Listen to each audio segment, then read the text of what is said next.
Morning, welcome back to my channel blogging আড্ডা with Uma. তোমরা সবাই কেমন আছো? আশা করছি সবাই খুব ভালো আছো, আর আমিও অনেকটা ভালো আছি। তো চলো আজকের ভিডিওটা শুরু করা যাক। কাল রাতে যা কিছু রান্না বান্না করেছিলাম দেখতে পেলে সব কিছুই একটু একটু করে তুলে রেখেছিলাম এই ঠাকুমাটার জন্যই। আর বরমশাই সকালবেলায় ঠাকুমাকে খাবারটা দিয়ে চলে গেছিলো ডিউটিতে, আর ডিউটি থেকে ফিরে লেগে পড়েছে কাজে। এখানে একটুখানি বেড়া দিচ্ছে ঘরের সামনেটাতে, কারণ এই জায়গায় আমি বেশ কিছু গাঁদা ফুলের চারা লাগিয়েছি, আর পরের দিনে আমরা বাড়িতে যাব। কাজেই যদি একটুখানি ঘিরে না রাখা হয় তাহলে সব গাছগুলো ছাগলে এসে খেয়ে নেবে, আর আমার সব কষ্ট বৃথা হয়ে যাবে। কারণ গাছগুলোকে আমি সেই বাড়ি থেকে বয়ে নিয়ে এসেছি, বয়ে এনে এত কষ্ট করে লাগিয়েছি, রোজ জল দিই, গাছগুলো আস্তে আস্তে বড়ও হচ্ছে।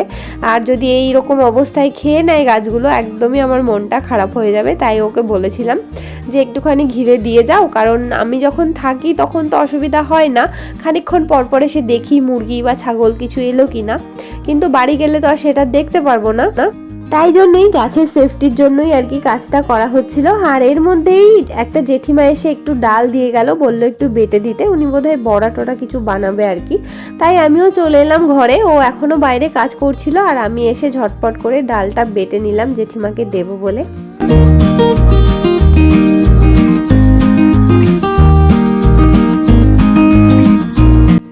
ডালটা বেটে নেওয়া হয়ে গেছে, এখন বাইরে গিয়ে জেঠিমাকে দিয়ে এলাম। আর এবার চলে যাব সোজা আমি ছাদে, কারণ অনেক জামা কাপড় মেলেছিলাম দেখতেই পাচ্ছ। আরও কিছু কিছু ছিল, একটু আগে এসেই তুলে নিয়ে গেছি, যেগুলো শুকিয়ে গেছিলো, আর এগুলো শুকায়নি। আর রোদ্দুরটাও দেখো একদমই চলে গেছে, কাজেই ফেলে রেখে আর লাভ নেই, তুলে ফেলাই ভালো। তাই চলে এলাম ছাদে, এবারে ঝটপট করে সমস্ত জামা কাপড়গুলোকে তুলে নেব। আর এখানে এসে একটুখানি ঘোরাঘুরি করছিলাম, কারণ ছাদে এসে ঘোরাঘুরি করতে না আমার ভীষণই ভালো লাগে, কারণ এই বিকেলের টাইমটাতে এই জায়গাটাতে একটু রোদ্দুর থাকে আর কি। তো ঝটপট করে আমি এখন জামা কাপড়গুলোকে তুলে নিচ্ছি, আর যেগুলো শুকিয়েছে সেগুলো তো নিয়ে যাব নিচে, আর যেগুলো ভেজা আছে সেগুলোকে এই সিঁড়ির এখান দিয়ে যে দড়িটা টাঙানো আছে এখানেই মেলে দেব, কারণ কালকে সকালবেলাতেই আবার এগুলোকে রোদে দিতে হবে। কাজেই নিচে নিয়ে গেলে আবার আমাকে ওপরে নিয়ে আসতে হবে, ঝামেলা এক্সট্রা। তাই জন্য এখানেই রেখে যাই ভেজা জামা কাপড়গুলো, আর এখান থেকে পরের দিন আবার মেলে দিই। আর শুকনো জামা কাপড়গুলো নিয়ে চলে এসেছি নিচে, শুধু শুকিয়েছে বলতে আমার এই শাড়িটা, ব্লাউজ আর এই দুটো গামছাই, আর কিছুই শুকায়নি, সবই রেখে এসেছি ওপরে। তো এসে এগুলো ঝটপট ভাঁজ করে নিলাম, আর তারপরে ফ্রিজ থেকে কতগুলো ফল বের করে নিলাম, মানে যা কিছু ছিল আর কি ফ্রিজে। দুটো পেয়ারা, একটা মৌসুম্বি, একটা কমলা লেবু ছিল, তো এগুলো বের করে কেটে নিয়ে এসেছি। আসলে বললামই যে কালকে বাড়িতে যাব, তো ফ্রিজটাকে টুকটুক করে ফাঁকা করছি, যখনই সময় পাচ্ছি যেটা মানে শেষ করতে পারছি শেষ করে দিচ্ছি, কারণ এই হচ্ছে এক ঝামেলা। বাড়িতে যাওয়ার আগে সব ফ্রিজটা ফাঁকা করতে হয়, না হলে বাড়ি গেলে তো ফ্রিজটা আমরা বন্ধ করেই যাই, কাজেই সব নষ্ট হয়ে যাবে। তো ফলটা কেটে এনে এখানে দুজনে মিলে বসে বসে ফল খাচ্ছিলাম, আর ও একটা মুভি দেখছিল, তো আমি ওর সঙ্গে বসে বসে খানিকক্ষণ মুভি দেখছিলাম। তার মধ্যেই মাথায় এলো আমাকে এখন আর বসে থাকলে চলবে না, আমার প্রচুর কাজ বাকি রয়েছে। এদিকে ওদিকে দেখো বাসনপত্র রয়েছে সব রাখা, এগুলোকে এক জায়গায় গুছিয়ে রাখতে হবে, কারণ এইভাবে রেখে গেলে সব নোংরা হয়ে যাবে, বাড়ি এসে আমাকে আবার সব ধুতে হবে, ধোয়া জিনিসগুলোকেও। তাই আর কি এই বড় গামলাটা পেরে নিলাম। আর এর মধ্যেই যে বাসনগুলো আমার আজকে আর লাগবে না বা কালকে লাগবে না সেগুলোকে গুছিয়ে রেখে ভালো করে ঢেকে দেব, তাহলে আর বাড়ি থেকে এসে আমাকে ধুতে হবে না। আর যেগুলো আজকে কালকে ব্যবহার করব সেগুলো তো পরে রাখবো, কালকে দেখা যাবে কি করি। আর এদিকে আমি ডাল সিদ্ধ বসিয়েছিলাম, তবে বরমশাই বললো একটা ডিমের পোস্ট খাবে, তাই ডালটাকে নামিয়ে রেখে এই কড়াইতেই ডিমের পোস্টটা বানিয়ে নিলাম।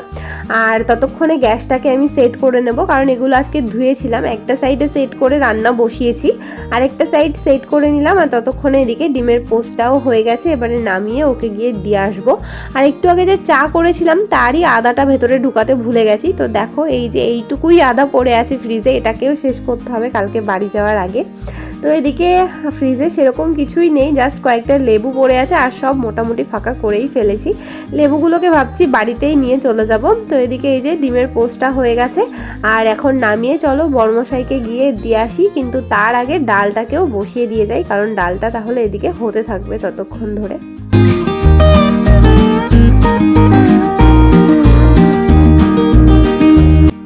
আমি এসে ওকে দিয়ে গেলাম ডিমটা, ও বেশ শুয়ে কার সঙ্গে ফোনে কথা বলছিল।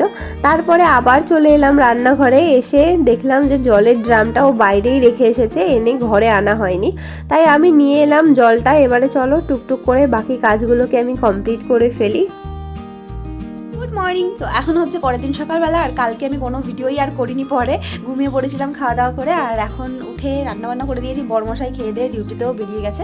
অবশ্য আরেকবার আসবে বললো ডিউটি যাওয়ার আগে, কারণ বাড়িতে কিছুটা গুড় নিয়ে যাবো। এখানে না খুব সুন্দর খেজুরের যে নলেন গুড় সেটা পাওয়া যায়, তো খাঁটি আর কি, সেই জন্য বাড়িতে নিয়ে যাই। আগের বছরও নিয়ে গেছিলাম, তাই বললো যে গুড়টা আগে দিয়ে তারপরে হচ্ছে ও ডিউটিতে যাবে। তো জানি না যে দিয়ে যাবে নাকি ডিউটি করে ফেরার সময় নিয়ে আসবে, তো যা হোক করুক, দেখা যাক। আসলে তো তোমাদেরকে দেখাবোই। আর আজকে যেহেতু বাড়িতে যাবো, আজকে না আমার অনেক এক্সট্রা কাজ রয়েছে, যেমন আমাকে 2টো ব্যাগ গোছাতে হবে আমাদের দুজনের, তারপরে বিছানাগুলোকে গুছিয়ে রেখে যেতে হবে, বাসনপত্র গুছিয়ে রেখে যেতে হবে। কালকে কিছুটা বাসন গুছিয়েছি, বাকি যেগুলো পরে ইউজ করেছি বা করবো সেগুলো গুছাতে হবে। তারপরে পুরো ঘরটাকে গুছিয়ে রেখে যেতে হবে, তার সাথে সাথে আরও অনেক কাজ রয়েছে। তো চলো ভিডিওটা দেখতে থাকো, আর তোমাদের সাথে দেখা হচ্ছে আবার কিছুক্ষণ পরে। কারণ এখন আমি এই যে কম্বলের মধ্যে বসে আছি, কম্বলের মধ্যে বসে বসে খানিকক্ষণ ভিডিওটা এডিট করব, মানে এডিট করাই আছে, রাতে করে রেখেছি, জাস্ট ভয়েসটা অ্যাড করবো।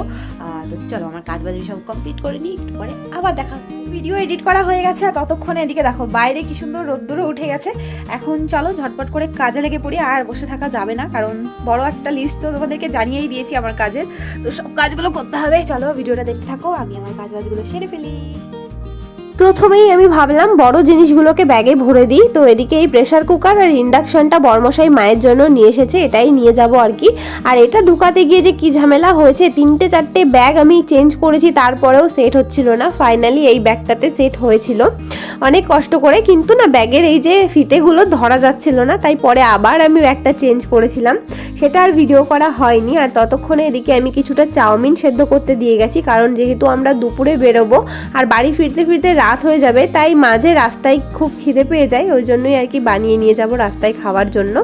আর ততক্ষণে এদিকে দেখো ব্যাগটা গোছানো হয়ে গেছে, আর ব্ল্যাঙ্কেট বালিশগুলোকে আমি বিছানা চাদর দিয়ে বেঁধে একসঙ্গে জড়ো করে রেখেছি। এবারে পালা এই চকটার কাজ করার, মানে সারা ঘরে আমাকে এই পিঁপড়ে মারার চক দিয়ে দাগিয়ে রেখে যেতে হয়, না হলে না পুরো ঘরটা একদম সেই উল্লা পিঁপড়ে সব ভর্তি করে ফেলে, আর এসে পরিষ্কার করতে ভীষণই কষ্ট হয়। তাই পুরো মেঝেটা, তারপরে জানলা দরজা সব জায়গায় দাগিয়ে রেখে যাই, তাহলে আর খুব একটা সমস্যা হয় না। বিশেষ করে রান্নাঘরেই এই প্রবলেমটা হয়, আমাদের শোয়ার ঘরটাতে অতটা অসুবিধা হয় না, কাজেই ওই ঘরটাতে দিও না, তবে রান্নাঘরটাতে দিতে হয়। তারপরে হাত মুখ ধুয়ে চলে এসেছি। আর এদিকে দেখো বড়মশাই ডিউটি থেকে ফেরার সময় গুড়টা নিয়েও চলে এসেছে, ও যাওয়ার সময় দেবে বলেছিল কিন্তু সময় পাইনি। আর আমি না বুঝতে পারছিলাম না যে কৌটাটায় গুড় ধরবে কিনা, তাই এত বড় একটা কৌটা দিয়ে দিয়েছিলাম। এখন দেখলাম অনেকটাই ফাঁকা রয়েছে, তাই ভাবলাম একটা ছোট কৌটায় ঢেলে নিই, তাহলে আমার ব্যাগে নিতে সুবিধা হবে। তো এই জন্য আমি এদিকে গুড়টাকে ছোট কৌটায় ঢেলে নিলাম। তো আমরা এখন বেরিয়ে পড়েছি, হেঁটে হেঁটে যাচ্ছি, বেচারার খুব কষ্ট হচ্ছে, হাতে একটা ভারী ব্যাগ ধরিয়ে দিয়েছি, কষ্ট হচ্ছে কিন্তু স্বীকার করা যাবে না। চলো যাই। আমাদের ঘর থেকে বেশ কিছুটা হেঁটে আসতে হয় মেইন রাস্তায় টোটো ধরার জন্য, ওই 2-3 মিনিট মতো লাগে আর কি। অবশ্য যদি কোনো দিন হাতে সময় না থাকে, দেরি হয়ে যায়, তখন একটা কাকুকে বললে উনি বাড়ি থেকেই নিয়ে আসে, কিন্তু আজকে আমাদের অনেক সময় ছিল, তাই ভাবলাম এই অবধি হেঁটে আসাই যায়। তো দুজনে গল্প করতে করতে চলে এসেছি, এখন একটুখানি ওয়েট করলাম, তারপরে টোটোও চলে এসেছিলো। আর টোটোতে উঠে এই যে আমরা রেলগেটে এসে আটকে পড়েছি, এখানে খানিকক্ষণ দাঁড়ালাম, তারপরে আবার যাচ্ছি স্টেশনের দিকে। আর এই রাস্তায় বেরোলে মাস্ক ছাড়া আমি একদমই অচল, কারণ আমার ডাস্ট অ্যালার্জি, আর এখানে ডাস্টের কোনো অভাব নেই, মানে রাস্তায় বেরোলেই হয়। একেই এখানে কয়লার তো একটা পলিউশন রয়েইছে, তার সঙ্গে সঙ্গে এই রাস্তায় আবার কাজ চলছে, কাজেই এত ধুলো বলার নয়, তোমরা দেখতেই পাচ্ছ। সামনে একটা গাড়ি যাচ্ছে, আর তাতে পুরো সামনেটা ধুলো হয়ে আছে। আমাদের তো প্যান্ট জামা সব সাদা সাদা হয়ে গেছিলো, আমি ব্ল্যাক কালারের ড্রেস পরেছি, তবে ব্ল্যাক কালারের ড্রেসটা বলতে গেলে সাদাই হয়ে গেছিলো, এত ধুলো হয়েছিল আর কি। লরিটার পেছন পেছন যেহেতু আমরা আসছিলাম। আর এখন পৌঁছে গেছি স্টেশনে, এবার যাই একটা জায়গা দেখে কোথাও বসতে হবে, কারণ ভীষণই কষ্ট হয়ে গেছে, আজকে ব্রিজ পার করে আসতে হয়েছে। তো এখানে এসে ফাইনালি আমি মাস্কটা খুলতে পারলাম, কারণ স্টেশনে ঢুকেই একমাত্র মাস্কটা খোলা যায় আর কি। আবার ট্রেনে উঠলে আবার পরতে হবে, কিন্তু ওই যতক্ষণ ট্রেন না আসে ততক্ষণ একটু স্বস্তির নিঃশ্বাস নিই মাস্ক ছাড়া। তো এখানে বসে বসে ওয়েট করছিলাম, অনেকক্ষণ ওয়েট করতে হবে। আসলে ট্রেনটা না আমাদের স্টেশনে দাঁড়ায় না, একটা স্টেশন পরে আমাদেরকে আসতে হয়, ওই জন্যই অনেকটা আগে বাড়ি থেকে বেরোতে হয়, প্রায় 1 ঘন্টা। তো যাই হোক, এই যে পৌঁছে গেছি নৈহাটিতে, আর নৈহাটি থেকে আবার ট্রেনেও উঠে পড়েছি। আর আজকে না একটা মজার ঘটনা হয়েছে, আমি আর বরমশাই নৈহাটি থেকে দুজন আলাদা আলাদা ট্রেনে এসেছি। আমি এসেছি এই যে লেডিস স্পেশালে, আর ও এসেছে আমার পরের ট্রেনটাতে। আসলে তোমরা তো দেখলেই ভারী ভারী ব্যাগ ছিল, আর এই ব্যাগ নিয়ে না ওই ভিড় ট্রেনে ওঠা ভীষণ কষ্টকর ব্যাপার, তাই আমাকে ওর ব্যাগগুলো দিয়ে আর কি লেডিস স্পেশাল ট্রেনে তুলে দিয়েছে। তো আমি এই যে পৌঁছে গেছি আগেই রানাঘাটে, আর ওর ট্রেনটা আমার পেছন পেছনই আসছিল। তো আমি এসে ব্রিজের এখানটায় ব্যাগগুলো নিয়ে দাঁড়িয়েছিলাম, ওকে ফোন করে বলে দিয়েছি আমি ব্রিজের এখানে দাঁড়িয়ে আছি। তো ওর ট্রেনটা ঢুকেও গেছে। এবার আমি খানিকক্ষণ ওয়েট করলাম, তারপরে এই যে দেখো চলে এসেছেন বাবু হাঁটতে হাঁটতে। তো এবারে যাব আমরা ওইদিকে, গিয়ে কিছু খেতে হবে, খিদে পেয়ে গেছে, সন্ধে হয়ে গেছে না। তো এসে ঝটপট করে একটুখানি মুড়ি আর চপ নিয়ে এলো। আমরা না একটা ঠাকুমার থেকে মুড়ি খাই, তোমরা আগের কোনো ভিডিওতে দেখেছো।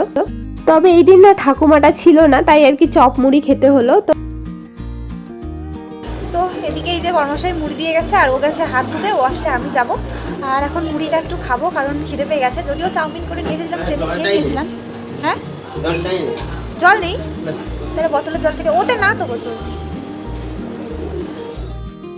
এখন আমরা পৌঁছে গেছি বাড়িতে, ঘরে ঢুকবো। আর মায়ের জন্য যে প্রেসার কুকার আর ইন্ডাকশনটা এনেছি সেটা না বাড়িতে কাউকে বলিনি আগে, বরমশাই বলছিল সারপ্রাইজ দেবে। তো এই যে আমি এসে বলছিলাম তোদের জন্য একটা সারপ্রাইজ আছে, তাই সবার মুখে এত হাসি আর কি। তো যাই হোক, এদিকে মাকেও ডাকলাম, কারণ মায়ের জন্য এনেছি, মাকে তো আগে দেখাতে হবে। তো ইপসিতাকে বললাম তুই বের কর, ও এখানে বের করছিল, তবে ব্যাগটা না এত টাইট করে বেঁধেছি যে ও খুলতেই পারছিল না। ফাইনালি আমি বের করলাম, আর এখন মাকে খুলে দেখাবো আর কি।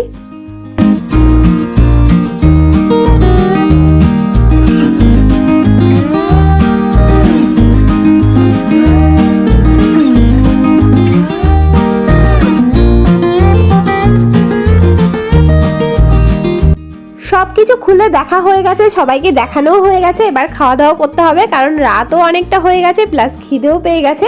আর ট্রেন থেকে আসার সময় না এই জয়নগরের মোয়াটা কিনেছিলাম, যদিও আমার ডাউট ছিল যে এটা আদৌ আসল জয়নগরের মোয়া কিনা, কিন্তু এটা যে খেতে এতটা মানে বাজে হবে সেটা আমি এক্সপেক্ট করিনি। যাই হোক, আর কখনোই ট্রেন থেকে নেব না আমি। আর এদিকে ইপসিতা চলে এসেছে স্যালাড কাটতে, এবার আমরা খাওয়া দাওয়া করবো। তো চলো, ভিডিওটা কেমন লাগলো অবশ্যই কমেন্ট করে জানিও। দেখা হবে নেক্সট ভিডিওতে, ততক্ষণ সবাই খুব ভালো থেকো, সুস্থ থেকো, বাই বাই।